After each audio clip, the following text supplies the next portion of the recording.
Hello, I am James Lott Jr. of JLJ Media. Say that 5 times fast. And this is In Between the Pages with James Lott Jr. here on JLJ Media, right? And I'm here bringing you authors who are giving us nice, compelling books. And this book reminded me a little bit of a movie that I saw years ago that I love called Europa, Europa. I don't know if anybody's seen that movie. It's a great movie, and this book gave me those vibes, as the kids would say. I don't know, that's what they say, I guess. So we'll talk about that. We'll talk about that. So, but it gave me vibes of that. But this is some of the stuff is based on her growing up, also, and her dad and stuff. It's a page turner. Or if you're in Kindle, like still turn pages in Kindle, whatever it is, it's a page turner. It's called American Wolf from Nazi Refugee to American Spy. Okay. And I have the author of this book, Audrey Birnbaum. Hi, Miss Audrey. Hi, James. Thank you so much for having me. And thank you for that introduction, because when I finished writing this book, I kept thinking, what if somebody asked me, like, describe this book? And that literally is what I would have said. I would have said it's a cross between Europa, Europa and Portnoy's Complaint. Yes. Oh, no, I get it. Yes, exactly. Yeah, No, a little bit of that. when I was reading, I was like, "Oh my, this is giving me shades of." I mean, 'cause folks, you haven't seen it. I don't know if it's in print anywhere or you can stream it anywhere. But just Europa Europa is it's a very interesting story, very interesting. And there are parts of this book I'm like, "Oh my god," because it's a similar story of having to survive and pretend you're. I'm like, oh, this is crazy. But anyway, I'm gonna get into this book. But before we get into any of that, Audrey, when we set this interview, the world was a little different in certain parts Yes, of the world. And I want to ask you, I mean, sincerely, I want to ask you, how are you yes. doing during this time period? How's your family doing this time period? Your Thank friends? you very much for asking. It's a weird time. And I think it's a time for nuance, is how I would put it. It's a time for a lot of hurt to go around for a lot of people.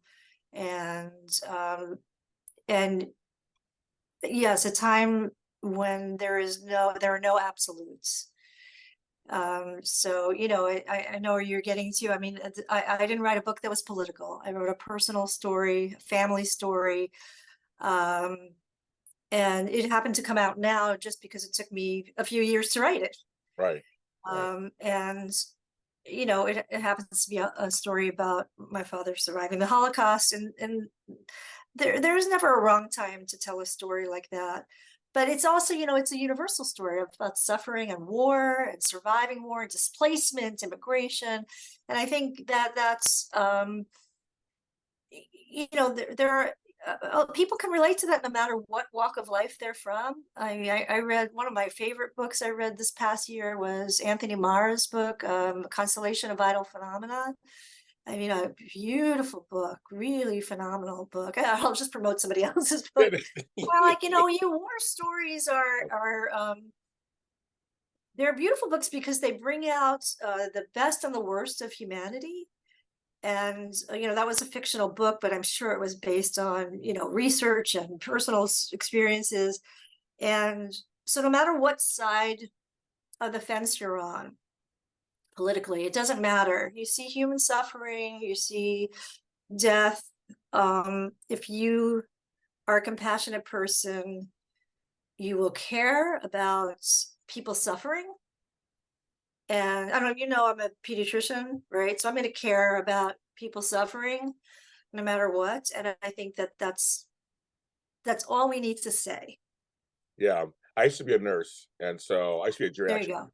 Yes. And so, and we had many different faiths come into the hospital, many different Yes. um, cultures. And I always, on my floor, I can't speak for the other floors, but on my floor, I always tried to respect that. They had certain rituals they wanted to do. I was like, if there's anything that didn't hurt the hospital or the patient, I try to respect that. They had some prayer circles or they do certain things. I was like, do it. I mean, this is for your loved one. It's like, again, it doesn't matter where I come from, what I believe, how I was raised. I'm just like, let's just show if someone's suffering, you want to help alleviate that. I was like, whatever you do. Exactly. Like anyone coming from a medical background, right? People walk into your ER or whatever, they're coming from any walk of life, from any culture, foreign people who are illegals, people who are Right. whatever, doesn't matter. You treat everybody, you're pro-life, so I'll be, well, I don't say pro-life. I That's a understand whole what you other, mean. I know what you that's a mean. whole other thing. But I mean, Yeah. you're for, you're here to alleviate suffering, and right. The Holocaust, of course, is its own unique story because it, was a stage of life of, a chapter in our history that was unique. I don't think there's anything been quite like it No, in our history. So it's a story that needs to be like retold so that it doesn't happen again. I agree. And so, but ultimately, this was it was a story about just a personal story about how my father escaped, what Yeah. he and his family did to escape, the craziness of their family, um, the near misses. Okay, stop there because I want to tell you Yeah, exactly. yeah. Okay, I want people to read this book. So I mean, I'm not going to say all the stuff in there, but I'm going to tell you Okay. my reactions reading some of this stuff because it reads like you're scripting this in a bottle somewhere. You're like, okay, well, let me make up a story, and I'll say this I happened, know. and it's a true story. So you're like, it's not, and stuff like this does extraordinarily happen. Like it's like I'm sitting there biting my nails and like going, "Oh, get it, please, oh, please!" Oh, I'm like talking to the book. Girl, I was talking to the book. I was like, "No, no!" Like, I'm like looking away from the book. I don't look away. I'm like because there are parts that were so like on the edge of your seat, and you're like, "This is for real." And then you put yourself in that situation, going, "I can't put myself. I can't even imagine. I can't even put myself in that situation." I mean, I've had moments of some rough stuff here in life, but like not like that. Yeah, it was, I mean, somebody who reviewed the book said that she first she said it read like Forrest Gump, which I took that as a compliment. I thought that's, Oh, funny. Oh, but okay. it was, that was like, I thought that was also a good analogy, but it was, but then I'm like, no, but this is true. I swear. Right. And she also wrote in her review, she said that she had to suspend her disbelief. But it was, again, it is all true. It's 100% true. I had to, my father had left uh, copious detailed notes of the events that occurred. He didn't leave them in a way that was, he didn't tell it in a way that was exciting. I mean, I think I was able to create drama, not because I dramatized it in any way that wasn't true, but just in terms of putting the reader into the story as opposed to sort of saying, well, this happened and then this happened and this would happen. I think that's where, a little bit of the artistic element of it came in, but so it gave it a sort of, was able to create a certain suspense in the way that I delivered it, but otherwise it was, it is 100% true, except I added some dialogue, Let me ask you a question, pretty much. since we are in Yeah. between pages. Uh, Yes. Writing it, did you have to read all of his letters and notes? Did you have to go through them all first and then kind of, all right, what was the process of that? Yeah, it really took quite a long time. So he had, it was quite a few years back when he was in his 70s after he had retired. And I only found out just like 2 weeks ago that my father had gotten a diagnosis of prostate cancer, and he really thought he was going to die. And so he thought, I better sit down and write all of this for my children and grandchildren. Oh, okay. And so then and that was the motivation for him to sit down, and from memory, he hadn't kept a diary, he hadn't kept any like Oh, contemporaneous notes, but he, from memory, just wrote down everything he could remember. And he bound it up, made a bunch of copies, and he had distributed them to us. And honestly, it was hard to read. It was very dry. I'm It sure. was No, I'm very sure. detailed. Oh, It I'm was sure. kind of boring. I'm sorry to say. I mean, I know what you mean. Uh, Like, I'm sure. No, I mean, and it was just like, it was like almost too much detail. And it was about family members. We had 7 sisters and there were 18 aunts and there were the yeah, 16 brothers. And it was like, and I don't think I made it through. And I put it in my attic and I completely forgot about it until he passed away. yeah. And then my sister and I were like sitting around trying to think, like, wait a minute, I don't remember, I mean, we knew he was in the Holocaust. It wasn't like it was a secret, Right. but the stories he had regaled us with were when we were children. We really forgot, and we're like, I don't know, did he leave Portugal? Did he leave Spain? I don't know. Did he take a boat? Which boat was, we really had forgotten. So I pulled it out and um, and I knew that he wanted it to be published, but it was just unpublishable. So I kind of like made a decision. Okay, one day I'm gonna like sit down and try to figure out how to do this. But it's not like I had writing skills. It's not like I thought, oh, I'm gonna be an author one day. Oh, I really want to write a book. It was more like I just have to fulfill this promise to do it and figure out how to do it. And so I really waited till I retired. I really couldn't do it while I was working, and I decided to leave medicine in 2020, like right before the pandemic, because I'm psychic. So no, it was just very, it was interesting timing. But and so I tried to do it in the first person. I tried to do it in the third person. I tried to do it in the present tense. I made a lot of false starts. And then I decided it should be in his voice. But that was hard to do because I'm not, a male child. Telling it, so I'm doing it past tense, but trying to also bring it so it feels like it's occurring in real time. And it just took a lot of writing and rewriting and rewriting and rewriting till I felt like I wanted to feel like you were there, like the reader was there. And I was. And we was. I hope I was successful. So, because it was my first time writing anything other than, a chapter on the pancreas or right, you're right. Diarrhea, right. or, Right. Yes. I'm a gastroenterologist. That's why. That's why Oh, I say that. my uncle's That's why. gastroenterologist. Yeah, that's why. So yeah. But no, it's no. You feel like I feel like you're there. But I mean, the thing is, that's right. Thanks for sharing because it's interesting to figure out the inner workings of how did you find the voice of the book. And the voice of the book is your dad, but you got to now kind of try to filter it through you. You're not being your dad. He's not even really here. You have to kind of go through what he wrote down. And I think something that's really interesting, I think, is I'm thinking about him right now going, wow, he didn't have journals and stuff or diaries. So he went back to think about that time. Yes. Like how disturbing, painful, triggering all that was for him possibly, that he was like, I feel so compelled to get the story out. I'm gonna go back in time and write about what happened. I'm sure he remembered everything. He remembered it with such vivid detail that I could have drawn his apartment in Berlin. I could practically have measured it out. I knew where the bathroom was. I knew what it looked like. I knew where the water heater was.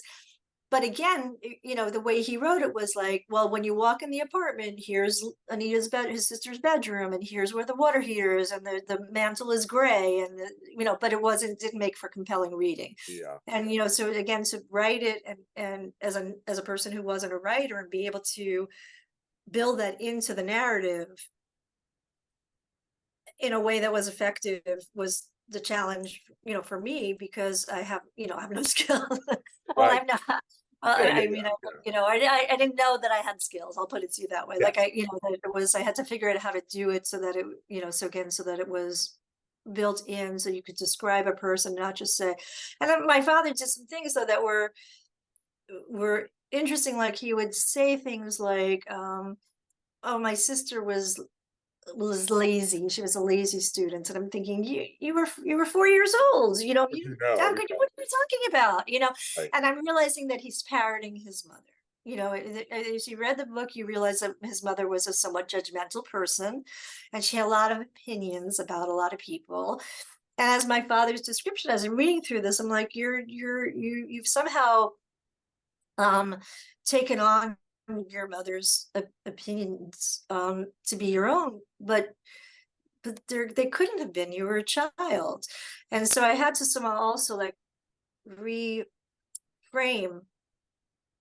this so that he could be the innocent child that he was at the time. Yeah. And apply these opinions to the rightful owners, if you can follow what I mean. Yeah, I know. Yeah, that's interesting. That's so that's why folks at home who are watching us, it took a little time for her to get the book out because she had to do all that first, kind of, and do that along the way before you can even like give you a product. Because you're working on the meat of the book. You're working on the meat potatoes of the book. It's like I gotta What I had though is I had the characters. I knew my grandmother. I Okay. knew her voice. I knew my aunts. Okay. I didn't know my grandfather. He died before I was born. But I could tell. I mean, I kind of could tell the person that he was, the character that he was, That's so the goofball that he was.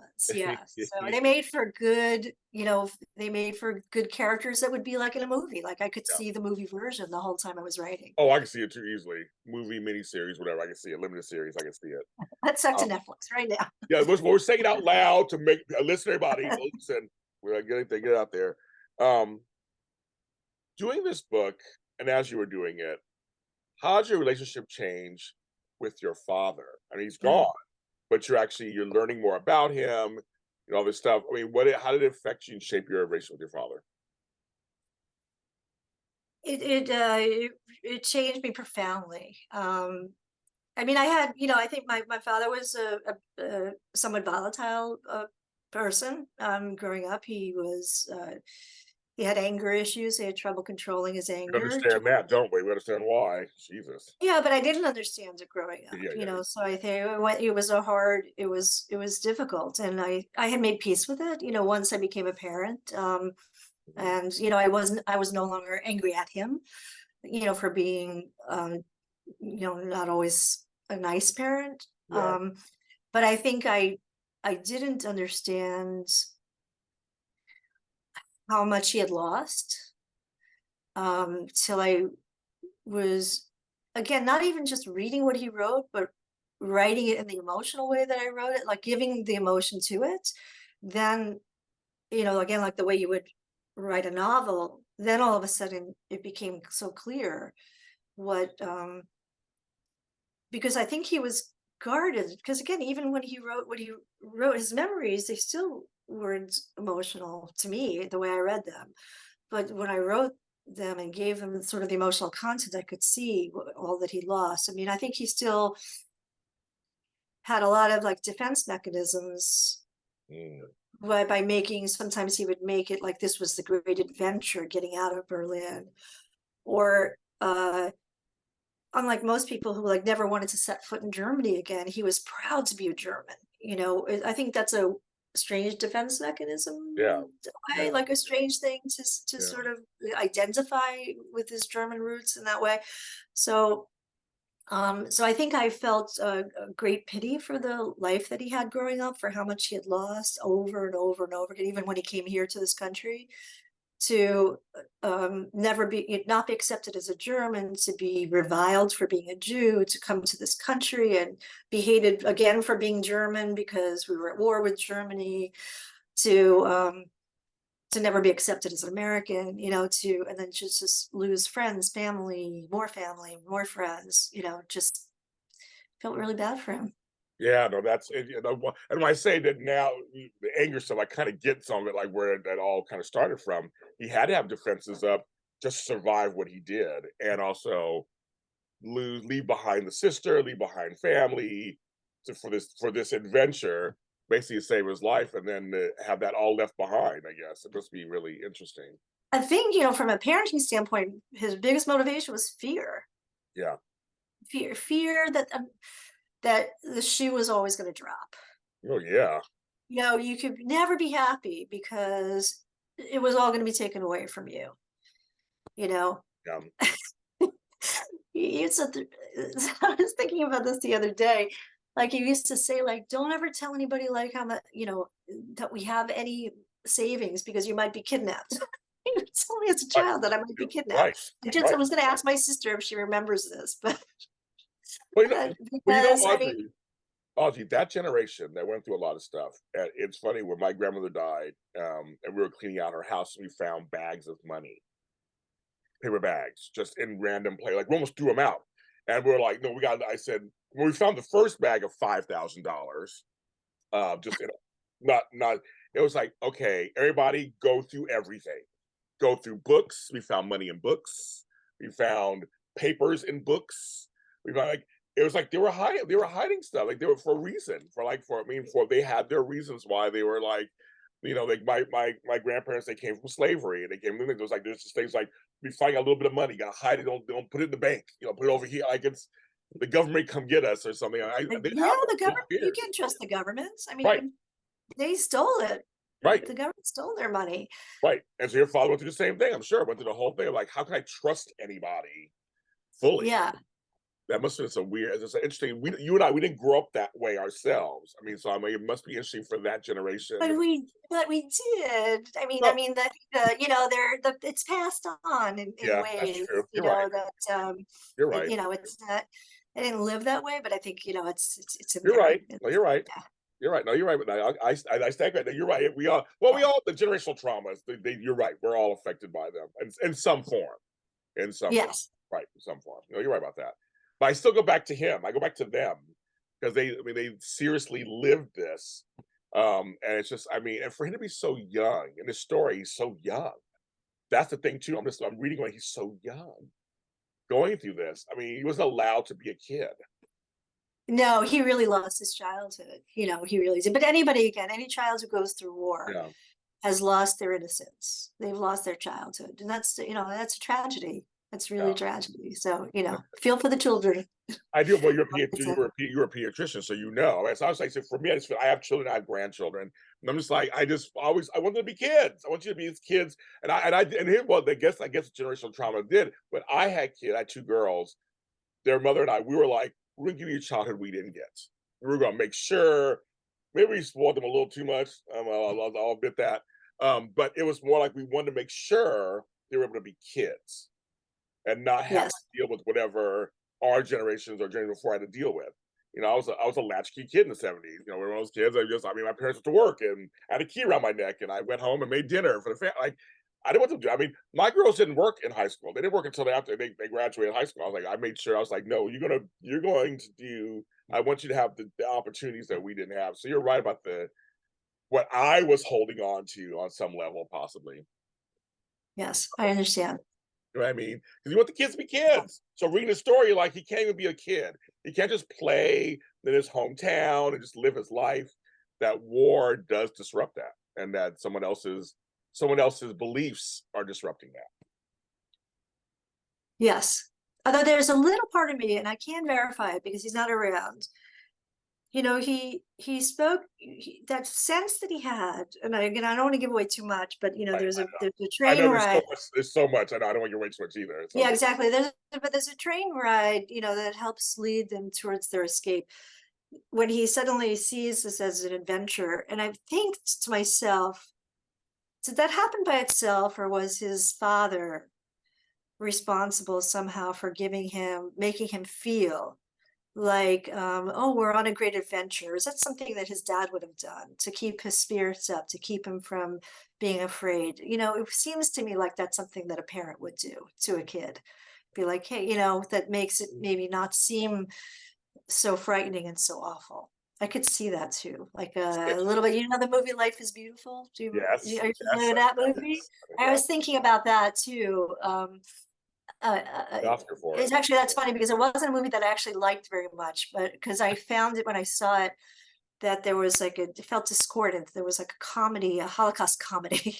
Yeah, it was kind of weird. It should be tragic and stuff. Right. But then I was thinking about it. I was thinking like, what parent would do that for a kid, right? Like would to in that era, right? You want your kids not to be suffering through all of this, and try to paint some kind of a positive. Well, you want to minimize the pain and almost protect as much of their innocence as you can, right? Right. And his father was such a clown, Yeah. which was so good for him that he had this stern mother who got them out, and a clown of a father who kept him smiling. And thank God for that. And that's where we have to let go of the judgment, right? And go, okay, they each had their part. Yes. Right? Exactly. They each had their part. We can probably sit and go, well, that was kind of, nope. It's like they each had their part in a very unique situation. We can all agree on that. It's a very unique situation. They played their part. Yeah. It makes for a good story. Makes for a good book. You should write it. Okay. Maybe we should write a book on this. I'm so glad you enjoyed it. I did know I did. I mean, I know it's hard to say. We say enjoy. I mean, I I enjoy. don't enjoy it. Like, did you Yeah, enjoy the book? Really? I Yeah, enjoyed. No, I know. that's what I you did enjoy enjoy it. these kind of You were books. Are always compelled. You felt compelled by it. yes. Well, no, I mean, I read books on slavery and things like that. It's like if they're written well, I did enjoy it. I mean, but not in the way we say enjoy. I mean, I enjoyed it. It was a good. Your book was a good, thorough read, and it was very entertaining. But I was hurt the whole time reading it. It was heartbreaking. What after writing this book and putting it out there? Congratulations out there now and doing stuff. Yeah. How's it changed you? Oh, it's so strange, because also, I was a doctor from a very young age. I graduated medical school when I was 22, so it was Oh a wow. very big part of my identity, and it's very hard to give up that identity. Like, I talk to many people in my profession, and they're like, I don't know, what would I do? Where would I go? uh, and I've never been one to like flaunt it. Like, I don't have an empty license plate. I don't walk around when I make phone calls saying, "This is Dr. Birnbaum. I'd like to get a reservation for." It's not my thing. I'm a little more modest than that. And I was ready to let go, so that I could do other things. I wanted to. I don't know what I wanted to. I wanted to learn how to draw. I sing. I wanted to be in a chorus. I wanted to ballroom dance. I don't know, whatever. Anything, I was like, I only have one life, I can't. Um, and then this, the pandemic came and all those other things, like I couldn't really do many of them because they got sort of canceled out, and the travel got canceled and everything. So I kind of focused on this, and I saw it to fruition, which I'm not sure that I would have done if it wasn't for the fact that it was something like I really, did for my father. Like, I might have just dabbled with writing, like, I'll write a poem, you know what I mean? Like, but it was like, I have to do this. This is something, And so now I sort of like, oh, I'm an author. Like, oh, it's like a thing. It's like, now I'm a thing. I'm like, Audrey Birnbaum, author, and it's like, so is this like a new career? Like, is that, and I did start writing another book, because now I'm like, I think it's possible that I can write, like people have said. Some people have mentioned, I see it. You can write. and Right. and so I'm like, oh, okay. So so I started writing another book, and I'm like, so is this like a new second career for me in my elderly period of my life, in the golden years, Our twilight years. Yes. my twilight years? So yeah, so it's like, so am I becoming something else? I don't even know how to answer that question. I'm rambling, but yeah, so it's sort of like what I thought was just this thing I was doing now seems to be like a career change. So I'm like, I thought I was retiring, and now I think I'm working. God. Only I'm not earning anything. Yeah. That's, No, that's the difference. I'm not earning anything. Yeah, I get you saying yes. But that's okay. It's Because okay. it's not about that. It's not really not about that. It's a passion. I mean, this was a passion project. But writing is a calling, the way medicine was a calling. It really is. It gives me joy. It reaches people.